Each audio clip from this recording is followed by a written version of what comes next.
네, 오늘날 우리가 살고 있는 시대는 거짓이 난무하고 또 우는 사자와 같이 우리를 집어삼키려 하는 악한 영의 공격들이 계속되고 있습니다.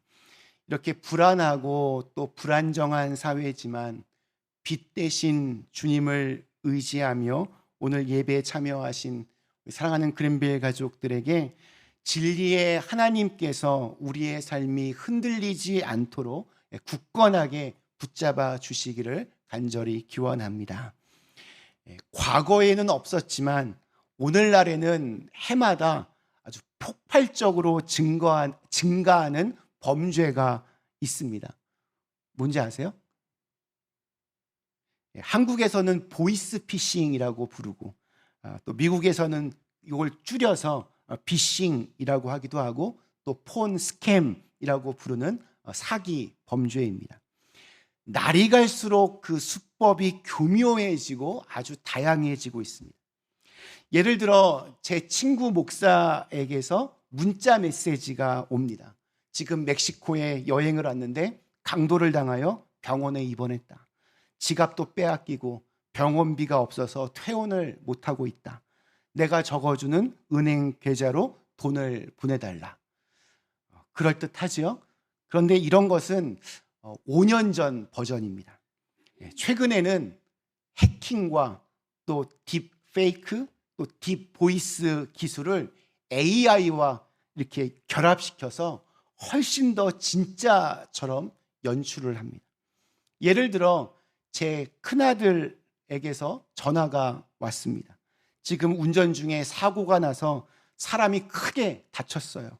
지금 급하니 온라인으로 내가 지금 보내주는 곳으로 1,000불만 좀 보내주세요. 전화를 받더니 제 전화에 찍힌 전화번호는 아들의 번호가 맞고 목소리도 분명히 아들의 목소리가 틀림없습니다. 그러나 아들이 전해준 계좌 돈을 보낼 번호는 평소에 제가 알고 있는 곳이 아닙니다. 그래서 의심이 들어서 전화를 끊고 아들에게 다시 전화를 거니 그 녀석이 이렇게 말합니다. 왜? 나 바빠. 수업 중이야. 끊어. 진짜 이런 일이 있었다는 건 아니고 예를 들어 이렇게 보이스피싱이 진화되고 있다는 겁니다. 요즘엔 정말 무섭게 기술이 발달하고 있습니다. 이상한 거 오면 절대로 클릭하시면 안 됩니다. 카드 번호는 절대로 전화로 다른 누군가에게 알려주면 안 됩니다. 돈을 보내달라는 내용이면 아무리 가족이라도 다시 한번 확인을 해볼 필요가 있습니다. 점점 진짜 같은 가짜들이 넘쳐나고 있습니다.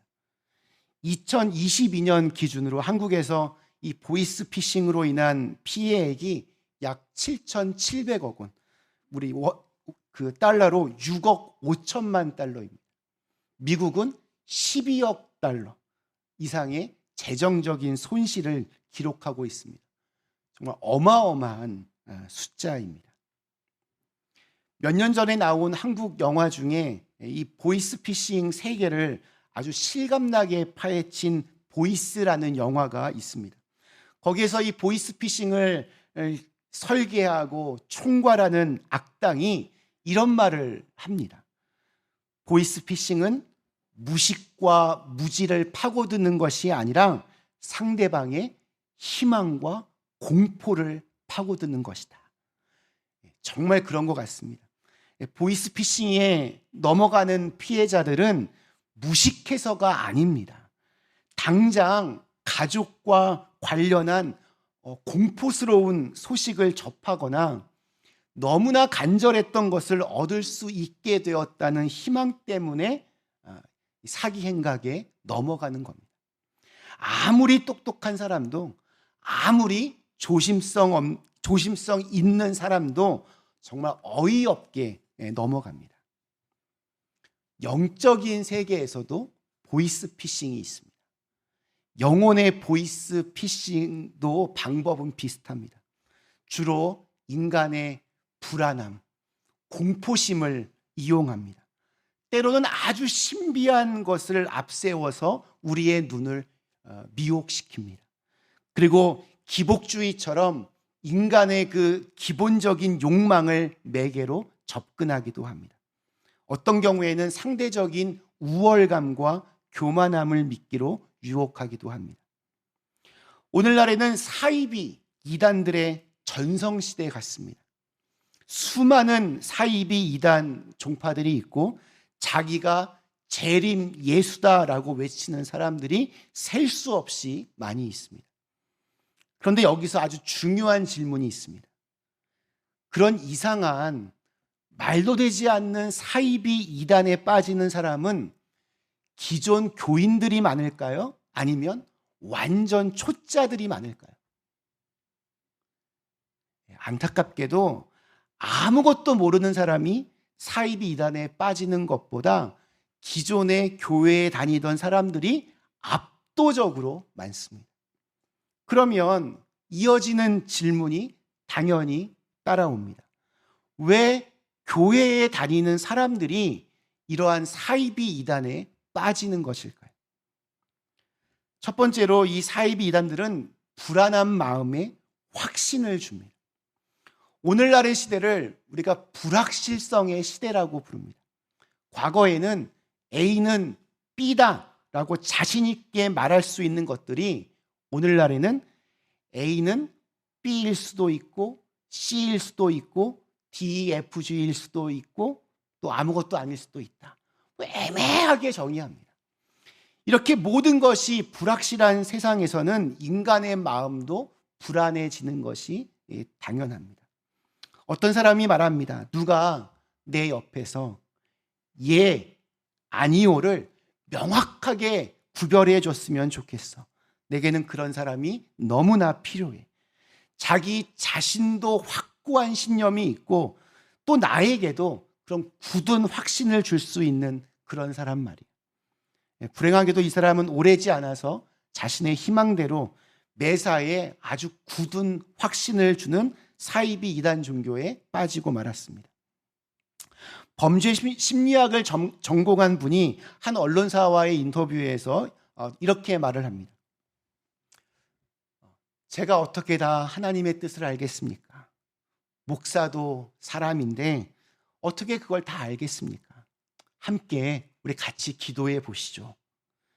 이렇게 말하면 굉장히 정직한 대답이지만 사람들은 별로 좋아하지 않는다고 합니다. 대신에 나만 믿으십시오. 다 틀렸습니다. 이것만이 진리입니다. 사회의 모든 엉터리들 결국 하나님의 뜻대로 다 치유될 것입니다. 하나님의 새로운 이 진리의 공동체를 위해 헌신하면 놀라운 축복이 기다리고 있습니다. 당신은 하나님께서 특별하게 선택한 사람입니다. 내일부터 40일 동안 기도하면 40일째 되는 새벽 아침에 하나님께서 반드시 응답을 주실 겁니다. 이렇게 강하고 분명하게 말하는 것을 사람들은 좋아한다고 합니다. 가뜩이나 마음이 불안하고 머리는 복잡한데 뭐든지 좀 단순하고 선명하게 방향을 제시해 주기를 원합니다. 그리고 이런 것을 이 사이비 이단들은 귀신처럼 파고듭니다. 두 번째로 사이비 이단들은 인간의 기본 욕구 중 하나인 소속감을 해소시켜 줍니다. 어린 시절 가정에서 따뜻한 사랑을 받지 못한 사람, 소속감을 경험하지 못한 상태로 성장한 사람은 청년기에 이러한 사이비 이단에 빠지기가 쉽습니다. 정서적으로 뭔가 아픔이 있는 사람들이 이런 데에 잘 빠집니다. 그들이 상상 이상의 친밀함으로 다가오기 때문입니다. 사이비 이단 교주들은 처음에는 안전감과 안정감을 제공하기 때문에 육체의 가정에서 소속감을 느끼지 못한 젊은이들은 영적인 가정에서 아주 강력한 소속감을 확인하게 된다고 합니다. 또한 비밀 결사체와 같은 강력한 조직력을 구성해서 서로 이 신도들을 결속시킵니다. 그리고 전도 종교 행사 등에 있어서 아주 뚜렷한 분명한 임무들을 부여합니다. 함께 어울려서 열심히 그곳에 참여하다 보면 그만큼 거기에 소속감도 커지기 마련입니다. 세 번째, 사이비 이단들은 기존 교인들이 알지 못하는 것을 나는 알고 있다는 그런 우월감이 있습니다.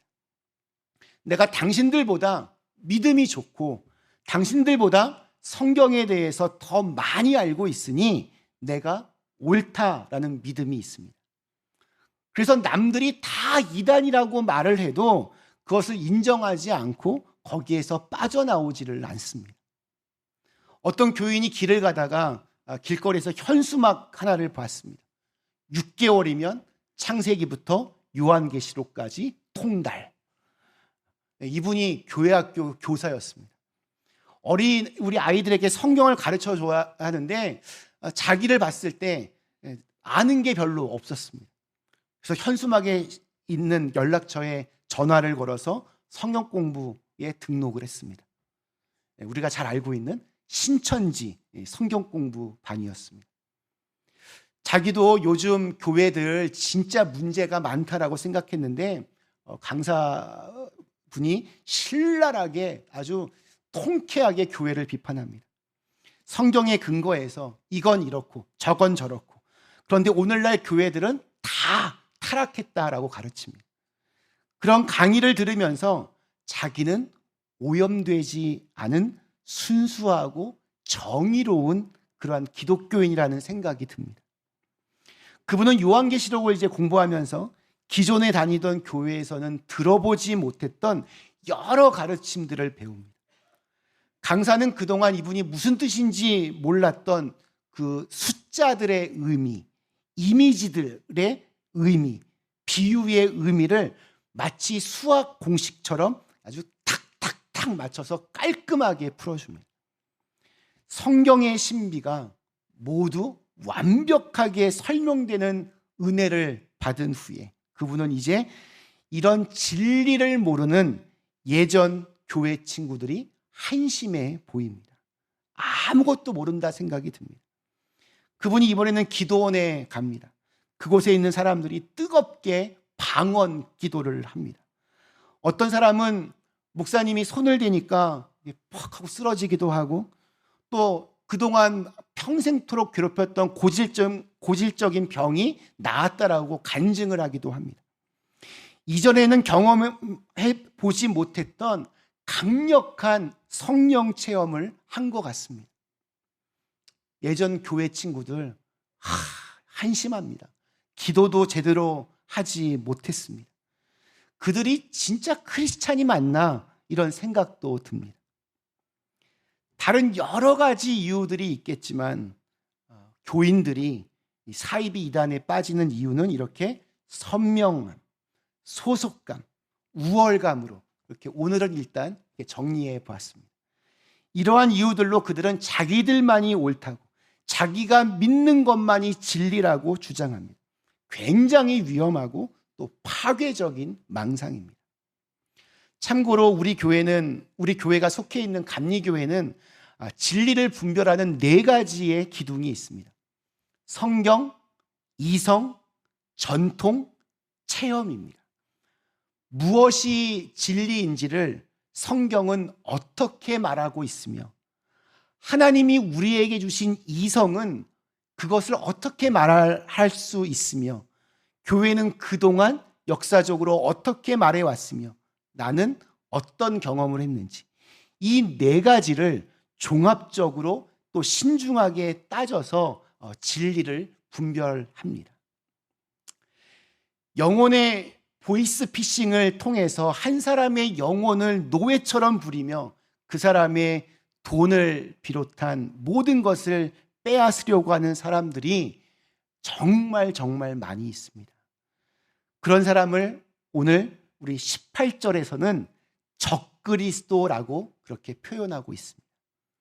여기에 나오는 적그리스도란 그리스도를 반대하고 그리스도께 대적하는 모든 세력을 지칭합니다.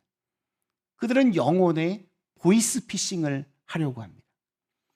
요한일서가 쓰여질 당시에도 이단들이 있었습니다. 우리 22절 말씀, 거짓말하는 자가 누구냐? 예수께서 그리스도이심을 부인하는 자가 아니냐? 아버지와 아들을 부인하는 그가 적그리스도니. 당시에 예수님이 하나님의 아들이시라는 것과 구원자가 되신다는 것을 부인하는 세력들이 정말 많았습니다. 사실 예수님을 구세주로 믿는 것은 여러 가지 면에서 어려운 일이었습니다. 그 이유는 예수님이 인간적으로 너무 초라해 보이기 때문입니다. 그분은 마구간에서의 출생, 시골 촌구석인 갈릴리 나사렛에서 성장하신, 게다가 교육을 많이 받은 분도 아니었고 집안이 대단한 것도 아니었습니다. 많은 사병들을 거느린 권력자 집안도 아니었습니다. 게다가 치명적인 것은 마지막에 십자가에서 죽었다는 사실입니다. 십자가는 흉악한 죄인들을 죽이는 저주의 형틀인데 거기서 죽은 이를 어떻게 구원자로 믿을 수가 있단 말입니까? 당시에 예수님 당시에도 대제사장들이나 바리새인들이 예수님을 메시아로 인정하지 않은 것은 바로 이런 이유 때문이었습니다. 또한 복음이 이제 로마로 이렇게 전해지자 사람들은 비웃었습니다. 특별히 영지주의자들과 철학자들이 볼 때 기독교 신앙은 온통 말이 안 되는 것뿐이었습니다. 하나님의 세계에서 인간의 세계로 신이신 그분이 내려왔다는 것도 말이 안 되고, 그 위대한 분이 인간의 손에 의해 죽게 되었다는 것도 말이 안 되고, 육체는 악한 것인데 그 악한 육체가 부활했다는 것도 말이 안 된다고 생각했습니다. 그래서 켈서스 같은 사람은 예수님이 로마 군인과 유대인 여인 사이에서 태어난 사생아에 불과하다, 이렇게 공개적으로 비웃었습니다. 또한 요한의 시대 때 가장 강력했던 이단인 영지주의자들은 이렇게 주장했습니다. 예수님은 진짜로 인간의 몸을 입고 이 땅에 오신 것이 아니라 그것은 단지 사람들의 환상일 뿐이었다. 연약한 육체로 세상에 오실 이유가 없다. 제자들도 그렇게 보였을 뿐 실제로는 그렇지가 않다. 어떻게 거룩하신 하나님이 십자가에서 피를 흘리며 죽을 수가 있겠는가? 이들은 성자 예수님을 부인했고 결국은 그 아들을 세상에 보내신 성부 하나님도 부인하는 사람들이었습니다. 우리 23절 말씀이 이렇게 증언합니다. 아들을 부인하는 자에게는 또한 아버지가 없으되 아들을 시인하는 자에게는 아버지도 있느니라. 결국 적그리스도들이란 예수 그리스도를 대적하는 자들인데 그들은 그리스도 예수께서 구원자라는 사실을 비웃었습니다. 마치 아이에게 저 사람은 네 아버지가 아니야, 저 사람은 네 엄마가 아니야, 이렇게 말하는 것처럼 적그리스도들은 우리 교인들에게 예수는 구원자가 아니야, 그때는 구원자였는데 절반만 성공했고 내가 그 나머지 절반을 완성시키러 온 사람이야, 예수는 널 구원하지 못해, 이렇게 유혹하며 속삭입니다. 그런데 더 놀라운 것은 이런 자들이 교회에서 함께 있었습니다. 우리 19절 말씀, 그들이 우리에게서 나갔으나 우리에게 속하지 아니하였나니 만일 우리에게 속하였더라면 우리와 함께 거하였으려니와 그들이 나간 것은 다 우리에게 속하지 아니함을 나타내려 함이니라. 처음에는 함께 시작했는데 어느 날 나갔습니다. 시간이 지나자 정체가 다르다는 것이 드러났기 때문입니다. 영혼의 보이스피싱을 하려다가 정체가 탄로나자 나가버렸습니다. 이런 일은 요한의 시대에도 있었고 오늘 우리 시대에도 있었습니다. 우리 신천지 참 위험한 이유가 거기는 포교 활동을 거의 교회 전체를 통째로 이렇게 빼앗아 갑니다. 2000년을 이어온 교회와 기독교의 진리는 단순합니다. 예수님만이 길이요, 진리요, 생명이시다. 그렇기 때문에 우리는 그분을 믿어야만 구원을 얻는다. 나머지 것들은 다 격가지들입니다. 이 핵심을 놓치지 말아야 신앙생활에 뚝심이 있습니다. 우리가 할 일은 하나님 안에 거하는 것입니다. 우리 28절 말씀, 자녀들아 이젠 그의 안에 거하라. 이는 주께서 나타내신 바 되면 그가 강림하실 때에 우리로 담대함을 얻어 그 앞에서 부끄럽지 않게 하려 함이라. 무슨 일이 있어도 우리는 주님 안에 거해야 합니다. 절대로 그분 품에서 떠나지 말아야 합니다. 우리가 주님 품에 거하면 후에 그분 앞에 섰을 때 부끄럽지 않을 것입니다. 철저히 주님께 붙어 있는 사람이 되어야 합니다. 말씀 마치겠습니다. 우리 사랑하는 그린빌 가족 여러분, 사랑이 이긴다. 오늘 6번째로 다룬 말씀은 사랑의 분별력입니다. 예수님이 우리의 구세주가 되신 이유는 5,000명을 먹이신 것도 물 위를 걸으셨기 때문도 아닙니다. 우리와 똑같은 육신의 몸을 입고 이 땅에 오셔서 인간이 감당할 수 없는 극한의 고통을 십자가에서 지시며 우리의 죄를 십자가에서 함께 못 박으셨기 때문입니다. 그리고 죽음으로 끝나지 않고 다시 부활하셨기 때문에 그분은 우리의 구원자가 되십니다. 우리에게는 이미 이런 진리가 있습니다. 예수님의 십자가와 부활의 복음 외에는 참 진리가 없습니다. 예수가 그리스도이시다, 구원자이시다, 이 가르침 외에 새로운 가르침은 없습니다. 사탄과 적그리스도와 세상이 아무리 우리를 유혹하여도 요동치 않고 굳건히 예수 그리스도만이 나의 참 구원자 되심을 고백하는 믿음을 가지고 그렇게 살아가는 우리 그린벨 가족들 다 되시기를 주님의 이름으로 간절히 축원합니다. 우리 주신 말씀을 생각하며 잠시 함께 기도하겠습니다.